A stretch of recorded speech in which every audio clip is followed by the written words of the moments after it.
Você já assistiu aquele filme Forrest Gump, O Contador de História?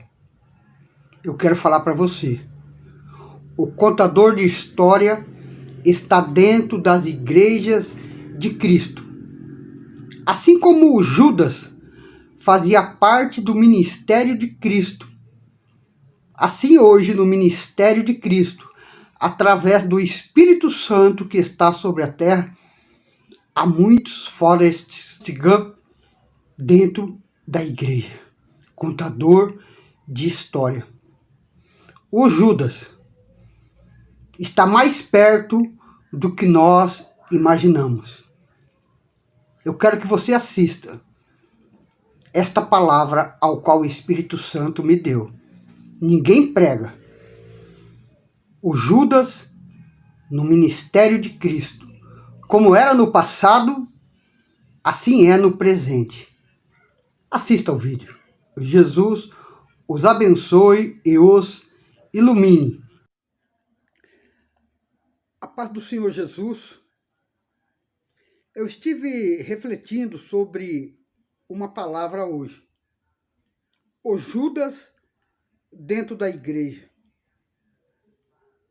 Mas o Judas ao qual eu vou falar hoje, agora, é o líder da igreja. É o pastor da igreja. É o apóstolo da igreja.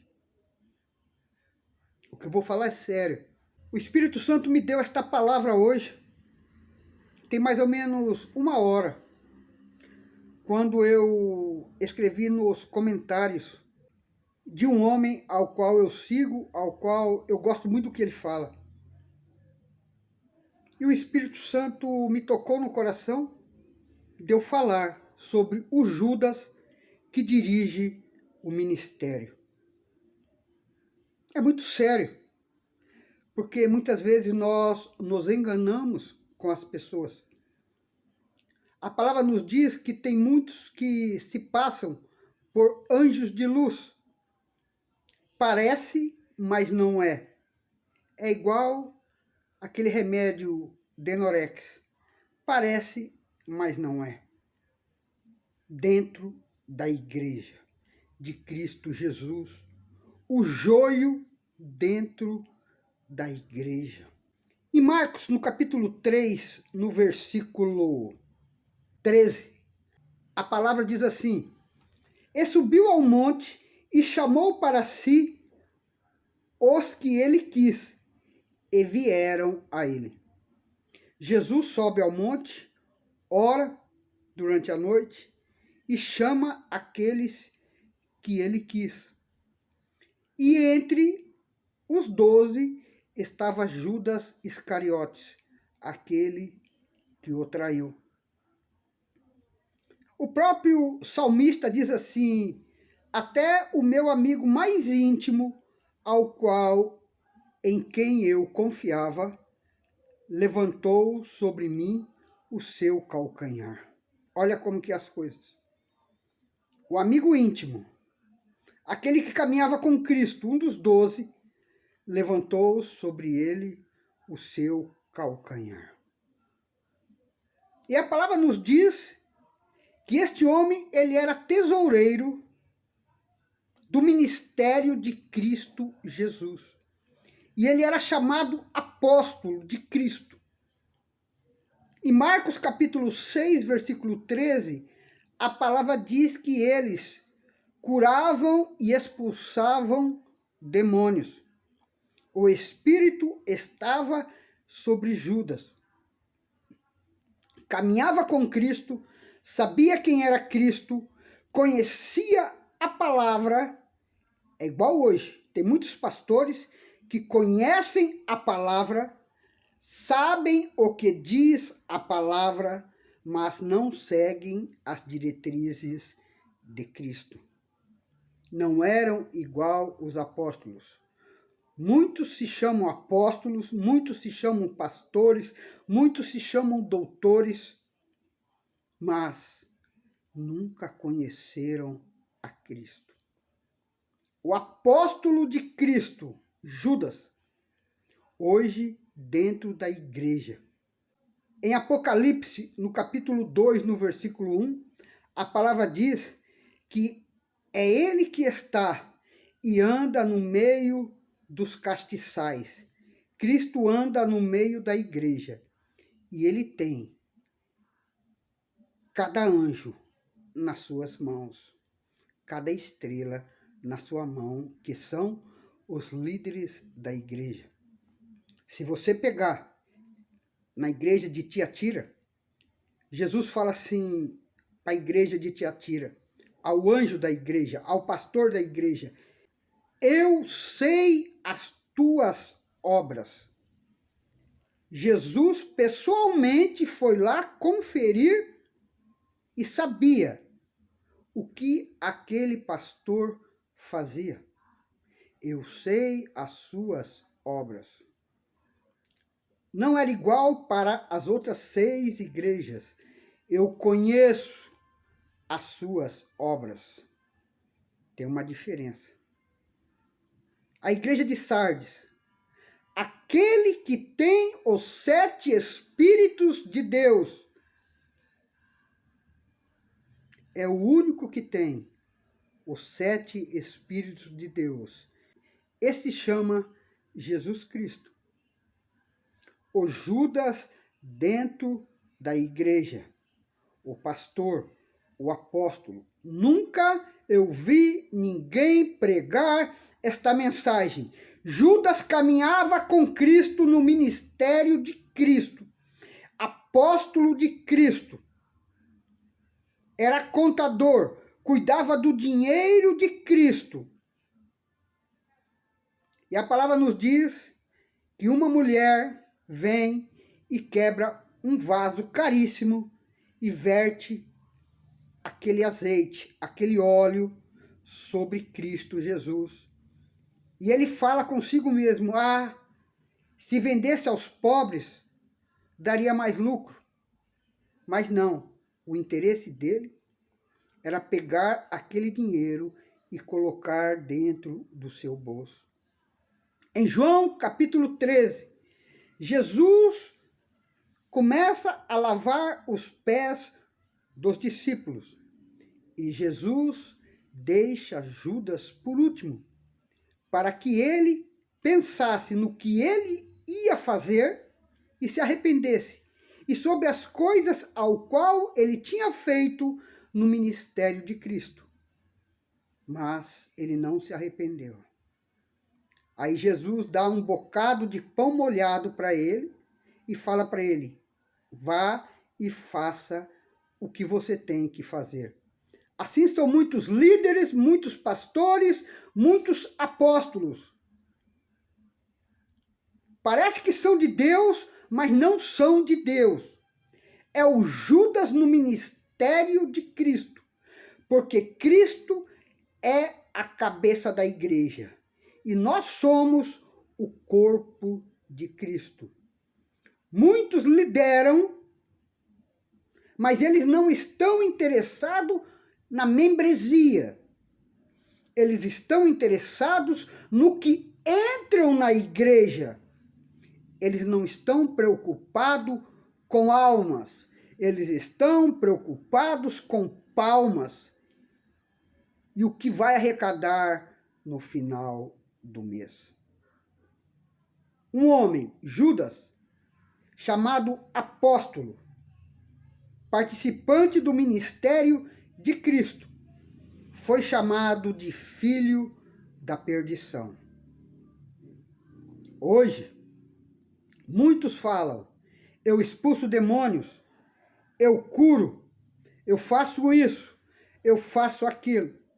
Mas um dia irão perguntar para Jesus: por que a porta está sendo fechada para mim? E Jesus vai falar para eles: eu nunca vos conheci. Vocês expulsaram demônios, vocês curavam, mas não faziam a minha vontade. Hoje as pessoas são preocupadas com o que entra dentro da igreja. Qual é o saldo bancário ao qual ele tem. Mas curar as pessoas, abraçar as pessoas, levar o alimento para as pessoas. Ninguém quer. Muitos querem dízimo e dízimo, ofertas alçadas, mas ninguém lembra que no terceiro ano, todo o dinheiro arrecadado do dízimo era para o levita, para o órfão, para a viúva e para o estrangeiro. Se cumprem o dízimo, tem que cumprir o terceiro ano também. Mas ninguém faz isso. Estão pouco lixando. Ninguém quer fazer a obra de Cristo Jesus. Porque satisfazer as suas vontades fala mais alto. O Espírito Santo me tocou de eu estar falando sobre isso. Porque eu estou vendo na internet pessoas usando seres humanos para ficarem ricos, abastados, usando o nome de Cristo e usando seres humanos. Não é fácil. Comércio de almas. Apocalipse 18, versículo 13. Comércio de corpos. A membresia, simplesmente, é um envelope escrito com o nome da pessoa no final do mês. É para isso que serve. Para dar lucro para a igreja. Me perdoe, se você não gostou, eu estou pregando a palavra. Judas fazia parte do ministério de Cristo. Judas era apóstolo de Cristo. Judas expulsava e curava, e ungia com óleo ainda. Judas pregava e anunciava a Cristo Jesus. Mas ele se corrompeu no caminho, porque amava o mundo, amava o dinheiro. Tem muitos homens de Deus que são verdadeiros pastores e verdadeiros apóstolos. Apóstolos de Cristo, pastores de Cristo, ao qual o grande pastor das ovelhas chama-se Deus. Ele é o grande pastor das ovelhas. E Jesus, ele é o verdadeiro Deus. Então, que sirva como alerta. Se nós passarmos pela peneira, sobra poucos. No Brasil tem poucos homens de Deus e tem poucos apóstolos de Deus. Assim como o anjo Miguel repreendeu ao inimigo das nossas almas, eu peço ao Espírito Santo que o Senhor os repreenda, que o Senhor coloque em seus corações arrependimento, para que eles voltem a fazer a obra que antigamente faziam. Porque estas ovelhas, a membresia, foi comprada com o sangue de Cristo. E vocês não são donos destas almas, porque estas almas pertencem a Cristo Jesus. E o próprio apóstolo Paulo falava, lá em Atos 20, que iriam entrar lobos devoradores, que pregariam um evangelho, mas não seria um evangelho de renúncia. Porque sem renúncia, não pode ser discípulo de Cristo Jesus. Lucas 14, 33. Em João 15, 10, a palavra diz: se vocês guardarem os meus mandamentos, permanecerão no meu amor. Guardar é praticar os mandamentos de Cristo Jesus, para permanecer no seu amor. Assim como eu guardo ou pratico os mandamentos do meu Pai e permaneço no seu amor. Então, pastores e apóstolos, pratique os mandamentos de Cristo Jesus para permanecer no seu amor. Porque Cristo só estava em Deus porque ele guardava e praticava os mandamentos do Pai. Judas no ministério. Judas era o apóstolo de Cristo. Hoje, nós somos o ministério de Cristo. É o mesmo ministério ao qual estava confiado aos 12 apóstolos, e um traiu a Cristo Jesus. E este que traiu a Cristo Jesus está no meio de nós nos dias de hoje. A palavra é verdadeira. Deus não é homem para que minta, nem filho do homem para que se arrependa. Deus é espírito. Deus não é homem. E o que ele falou, ele cumprirá através da minha boca. Ministérios irão cair, irão ruir, se não se arrepender e voltar a pregar o primeiro amor, o Evangelho de Cristo Jesus, ao qual está escrito nas Sagradas Escrituras, de Gênesis a Apocalipse, escrito com o sangue de Cristo. O Judas dentro da igreja nos dias de hoje. É isso que eu queria anunciar nesta noite. Jesus os abençoe.